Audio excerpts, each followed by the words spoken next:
రాజకీయాల్లో అపార అనుభవం. అప్పట్లో షాడో సీఎం రేంజ్లో ఇమేజ్. ఎమ్మెల్సీ బరిలో అన్ని పార్టీలు కూడా బలుక్కొని అతన్ని నిలబెట్టాయి. కానీ ఫలితం మాత్రం తిరగబడింది. తుమ్మల మంత్రాంగం కారు జోరు ముందు ఆ సీనియర్ కమ్యూనిస్టు నేత ఓడిపోయాడు. ఖమ్మంలో పువ్వాడ ఓటమికి కారణాలేంటి? తుమ్మల నాగేశ్వరరావు కలిసొచ్చిన అంశాలేంటి?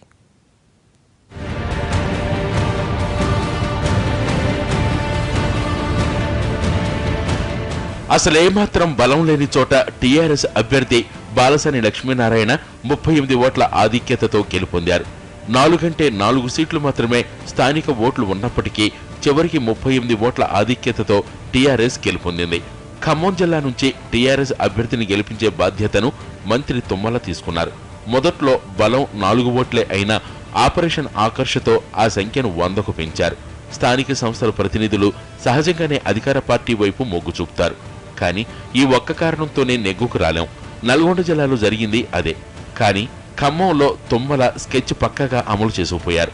ఇదే సమయంలో ఆర్థికంగా పరిపుష్టంగా ఉన్న పువ్వాడపై ఓటర్లు భారీ ఆశలు పెట్టుకున్నారు. అయితే ఆశించిన స్థాయిలో పంపకాలు జరగకపోవడంతో ఎంపీటీసీలు, జడ్పీటీసీలు పక్కచూపులు చూశారు.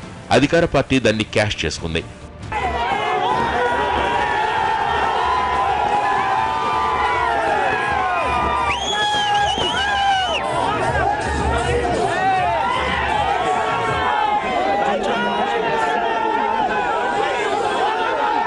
ముందుగా 4తో మొదలైన టీఆర్ఎస్ బలం నెమ్మదిగా పుంజుకుంది. 4 నుంచి 100కు చేరి ఎన్నికల సమయానికి 340కి పెరిగింది. టీఆర్ఎస్ చాప కింద నీరులా దూసుకుపోతున్న పువ్వాడ వర్గం గెలుపు తమదేనన్న ధీమాతో బొక్కబోర్ల పడింది. ప్రతి వ్యూహాల జోలికే వెళ్లలేదు. విపక్షాలన్నీ ఏకమై మద్దతు తెలిపిన అందివచ్చిన అవకాశాన్ని వినియోగించుకోలేకపోయారు.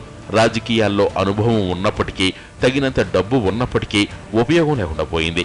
ముఖ్యమంత్రి స్థాయిలో చక్రం తిప్పిన ఈ సీనియర్ కమ్యూనిస్టు నేత స్థానిక ప్రజా ప్రతినిధులను తన వైపు తిప్పుకోవడంలో విఫలమయ్యాడు. తుమ్మల అధికార మంత్రదండాన్ని అడ్డుకోవడంలో దారుణంగా విఫలమై ఓటమి పాలయ్యాడు.